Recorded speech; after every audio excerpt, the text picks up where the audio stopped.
মৰমৰ ছাত্ৰ ছাত্ৰীসকল, ভিডিঅ' চাই অধিক কিবা জানিবলগীয়া থাকিলে বা কিবা ৰৈ গ'লে তোমালোকে কমেণ্ট কৰিব পাৰা। মই ভিডিঅ'ৰ প্লেলিষ্টবিলাক Facebook group, Facebook page, Telegram আদিত শ্বেয়াৰ কৰি থৈছোঁ, যাৰ লিংক মই ডেছক্ৰিপশ্যনত দি থৈছোঁ। তোমালোকে তাৰ জৰিয়তে প্লেলিষ্টত গৈ ভিডিঅ'বোৰ একাধিক্ৰমে চাই যাব পাৰা। এতিয়া আমি আলোচনা কৰিবলৈ আগবাঢ়িছোঁ 10ম শ্ৰেণীৰ ঐচ্ছিক গণিত উচ্চ গণিতৰ অধ্যায় 3 অখণ্ড সংখ্যাৰ পাটিগণিত। এই পাঠটিৰ পৰা 2019 চনৰ HSLC এক্সামত 4টা প্ৰশ্ন আহিছিল। প্ৰশ্ন নং 1 আই, প্ৰশ্ন নং 13, প্ৰশ্ন নং 19 আৰু প্ৰশ্ন নং 27।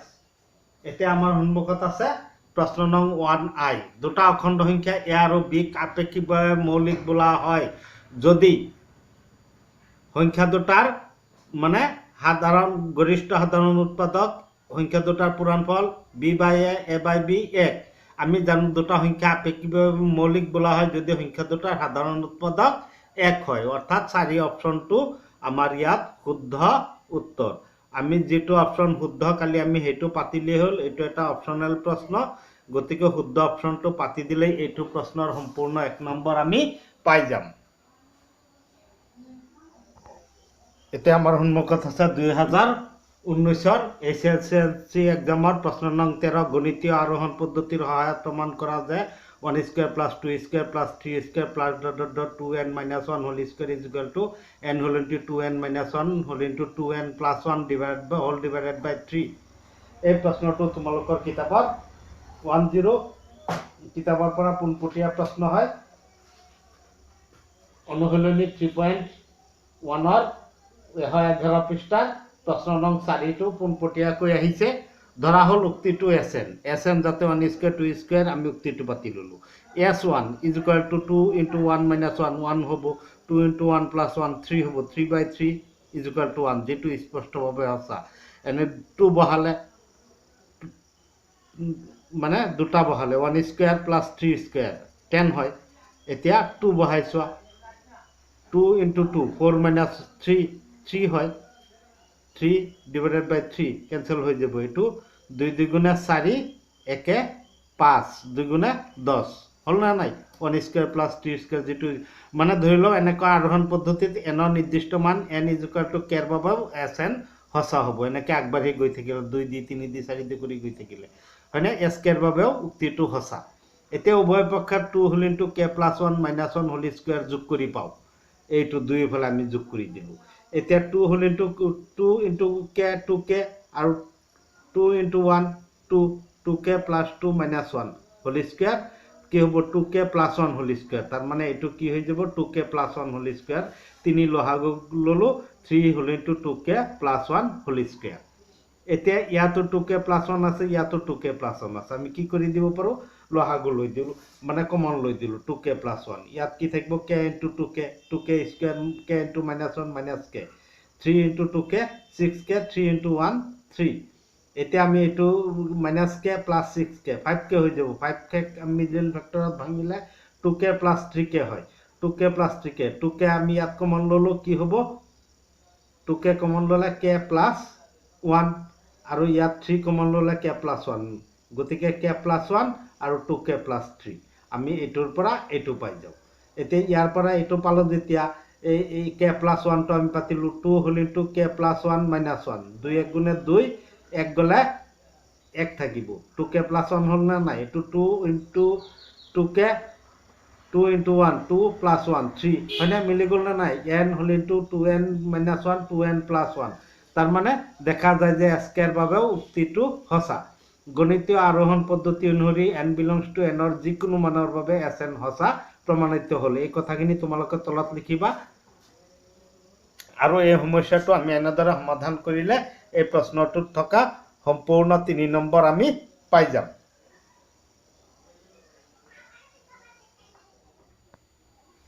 এতিয়া আমাৰ সন্মুখত আছে 2019 HSLC এক্সামৰ প্ৰশ্ন নং 19।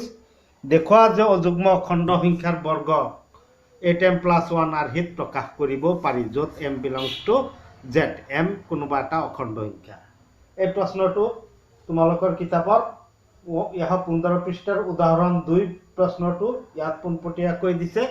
ধৰি লও এ যিকোনো অখণ্ড সংখ্যা এ আৰু 4 ৰ বাবে অখণ্ড সংখ্যা কিউ আৰু আৰ পোৱা যায় যাতে a is equal to 4q plus r 0 less than is equal to r less than 4। এতেকে এ ইজ ইকুৱেল টু 4q নাইবা 4q প্লাছ 1 নাইবা 4q প্লাছ 2 নাইবা 4q প্লাছ 3। এইটো 2 ৰে হৰণ যায়, এইটো 2 দি হৰণ যায়। স্পষ্টভাৱে 4q আৰু 4q প্লাছ 2 দুয়ো যুগ্ম। এতেকে অযুগ্ম এর অযুগ্ম মান 4q নাইবা 4q প্লাস 1 নাইবা 4q প্লাস 3 হব। a is equal to 4q plus 1 এতে বর্গ করে দিলে 16q square 2 into 4q into 1 plus 1 square. এই দুইটার পৰা 4 দুগুণে 8 8 কমন লব পাৰি 2q স্কয়াৰ প্লাস q আৰু এটো প্লাস 1। গতিকে m 8m plus 1 m to q square plus q is equal to m belongs to z মানে m কোনোবা এটা অখণ্ড সংখ্যা। এতে a is equal to 4q plus 3 এটো হয় a square is equal to 16q square plus 24q plus 9। এতিয়া আমি ইয়াৰ পৰা 9ক আমি 8 plus 1 পাতিলো 8 লৈকে। ইয়াৰ পৰা 8 লৈকে আমি 8 কমন ললে ইয়াত 2q square ৰব, ইয়াত 3q ৰব, 8 3 গুণ 24 আৰু এই 8ৰ পৰা 8 কমন আহিল 1 ৰৈ গল আৰু এটা প্লাস 1 আছে হেতু পাতি দিলো 8m plus 1 m is equal to q square plus 3q square plus 1 m belongs to z। তার মানে দুইটাক আমি 8m plus 1 আর হিত প্রকাশ কৰিব পাৰিলো না নাই। গতিকে যিকোনো যুগ্ম অখণ্ড সংখ্যা এর বর্গফলক 8m plus 1 আর হিত হয় বা 8m plus 1 আর হিত আমি কি কৰিব পাৰি প্ৰকাশ কৰিব পাৰি। এই কথাটো আমি এনেদৰে উল্লেখ কৰি দিলে বা এই সমস্যাটো আমি এনেদৰে সমাধান কৰি দিলে এইটো প্ৰশ্নৰ পৰা আমি সম্পূৰ্ণ 3 নম্বৰ পাই যাম। এটা আমাৰ সন্মুখত আছে 2019 এসএসসি এক্সামৰ প্ৰশ্ন নং 27। n যিকোনো অযুগ্ম সংখ্যা হলে প্রমাণ করা যে n to the power 4 plus 4n square plus 11ক 16k belongs to z ধৰণে সজাব পাৰি। এই প্ৰশ্নটো তোমালোকৰ কিতাপৰ 118 পৃষ্ঠাত 3.2 অনুশীলনীৰ 5 নং প্ৰশ্নটো পোনপটীয়াকৈ দিছে। n belongs to z আৰু 4 ৰ বাবে অখণ্ড সংখ্যা q আৰু r পোৱা যাব যাতে n is equal to 4q plus r 0 less than is equal to 4 less than 0 less than is equal to r less than 4। গতিকে n is equal to 4q বা 4q plus 1 নাইবা 4q plus 2 নাইবা 4q plus 3 আর যিকোনো এটা হ'ব। স্পষ্টভাৱে 4q আৰু 4q plus যুগ্ম nৰ অযুগ্ম মান 4q নাইবা 4q plus 3। এতিয়া আমি ইয়াত n to the power 4 plus 4n square plus 11 is equal to n is equal to 4q plus 1 দি ব্যবহার কৰিছে 4q plus 1 whole to the power 4 whole into 4q plus 1 whole square plus 11। এতে এই দুটাৰ পৰা 4q plus 1 common ললে ইয়াত 4q plus 1 whole square আৰু ইয়াত plus 4 লৈ যাব আৰু লাষ্টত plus 1 আছে। এইটো বৰ্গ কৰিলে 16q square plus 8q plus 1 আৰু এইটো বৰ্গ কৰিলে 16q square plus 8q plus 1 plus 4 আছে plus 5 পাতি দিলো। এতিয়া এই দুটা পূরণ কৰিলে 16 16 256 16 8 গুণ 128 q কিউব হব। তার পিছত 16q square into 5 80q square 8q into 16q square 128q cube 8q into 8q 64q square 8q into 5 40q। তার পিছত 1 into 16q square 1 into 8q 1 into 5 plus 11। এই 11 আর পাশে 16 8q আর 40q 48q 16q square 64q square কিমান হৈ আছে 80 আৰু 80q square 160q square 128q cube 128q cube 256q cube আৰু 256q cube 16 common ললে 16q কিউব ৰৈ যাব ইয়াতো q to the power 4 ইয়াত 16q কিউব ৰৈ যাব। ইয়াত 16 কমন ললে 10q স্কয়াৰ ৰব 3 16 গুণ 48 3q ইয়াত 16 কমন ললে 1 ৰৈ যাব।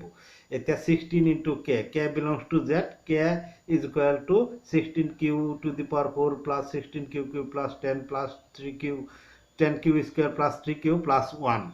আকৌ এতিয়া 4q plus 3 বহাই এনৰ ঠাইত 4q plus 3 বহাই আমি পাও 4q plus 3 whole square ইয়াতো আমি কমন ললো 4q plus 3 whole square common ললো 4q plus 3 whole square হৈ যাব আৰু ইয়াত ৰব 4।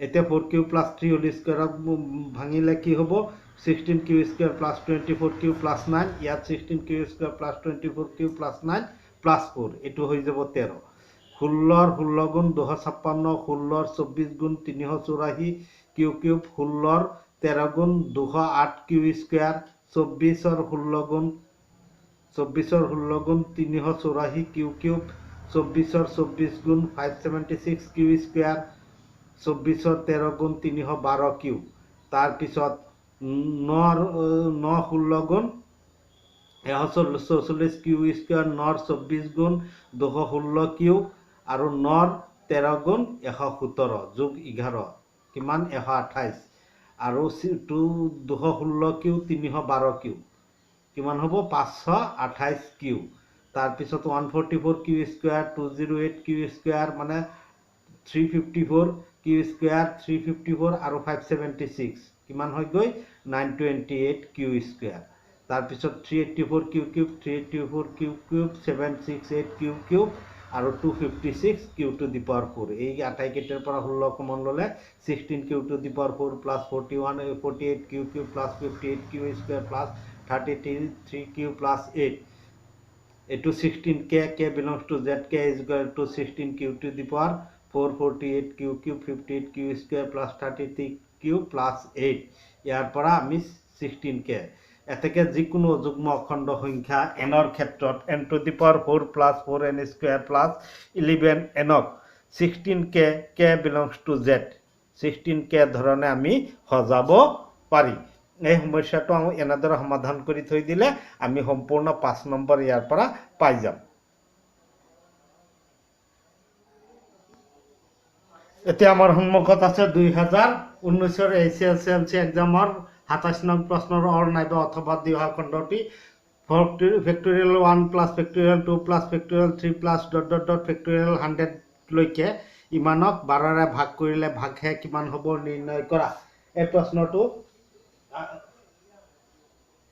প্ৰশ্নটো অতি সহজতে আমি সমাধান কৰিব পাৰো এইটো তোমালোকৰ কিতাপৰ 153 পেজ উদাহৰণ 4 প্ৰশ্নটো পোনপটীয়াকৈ ইয়াত উঠাই দিছে ইয়াত 12 is equal to 4 into 3 factorial 4 is equal to 4 into 3 into 2 into 1 এইটো মানে 4 into 3 4 12 ৰে বিভাজ্য গতিকে 4 is equal to factorial 4 is equal to 0 mod 12 12 মডত 4 শূন্যৰ সমান factorial 5 is equal to 5 into 4 into 3 into 2 into 1 গতিকে factorial 5 পাব 12 ৰে বিভাজ্য গতিকে factorial 5 is equal to 0 mod 12 12 মডত factorial 5 0 ৰ সমতুল্য এনেদৰে যদি আমি 6 ৰ কাৰণে 6 7 8 9 প্ৰতিটোতে আমি 4 into 3 উৎপাদক পামেই গতিকে প্ৰতিটো ক্ষেত্ৰত 4 into 3 কি মানে 4 ৰ পিছৰ পৰা এহলৈকে 4 ৰ পিছত যিমান সংখ্যা মানে যে যিমান লৈকে আমি পূৰণফল লম তাৰ মানে ফেক্টৰিয়েল লম সেই আটাইবোৰ সংখ্যা 12 ৰে বিভাজ্য হ'ব তাৰ মানে ইহতৰ 12 ৰে ভাগ কৰিলে ভাগহে শূন্য হ'ব এতেকে a2 is equal to পাতি ললো এতে 1 mod of factorial 12 to 1 factorial 2 তে থাকিব factorial 3 তে থাকিব 4 mod 0 হ'ব 5 ৰ 0 হ'ব 6 7 8 9 10 100 লৈকে আটাইবোৰৰ 12 মডত কি হৈ যাব 0 মানে ভাগহে 0 হৈ যাব গতিকে 0 বিলাক যোগ কৰিলে তো 0 হ'ব factorial 1 factorial 2 factorial 3 mod 12 এইকেইটা ভাগহে ৰব 1 মানে কিমান 1 factorial 2 মানে কিমান 2 factorial 3 মানে কিমান 6 mod 12 মানে 9 mod 12 এটাকে নিৰ্ণয় ভাগহে 9 গতিকে আমাৰ এই প্ৰশ্নটো এনেদৰে আমি সমাধান কৰি থৈ আহিলে এই প্ৰশ্নটোৰ সম্পূৰ্ণ 5 নম্বৰ আমি আহৰণ কৰি ল'ব পাৰি মৰমৰ ছাত্ৰ-ছাত্ৰীসকল ভিডিঅ'টো চাই ভাল লাগিছে যদি ভিডিঅ'টো লাইক কৰা আৰু যিমান পাৰা শ্বেয়াৰ কৰা যাতে সকলোৱে ভিডিঅ'টো চাব পাৰে ইয়াৰ লগতে তোমালোকে চেনেলটো ছাবস্ক্ৰাইব কৰি লোৱা আৰু চেনেলত গৈ ভিডিঅ'বোৰ একাধিক ক্ৰমে চাই যাব পাৰিবা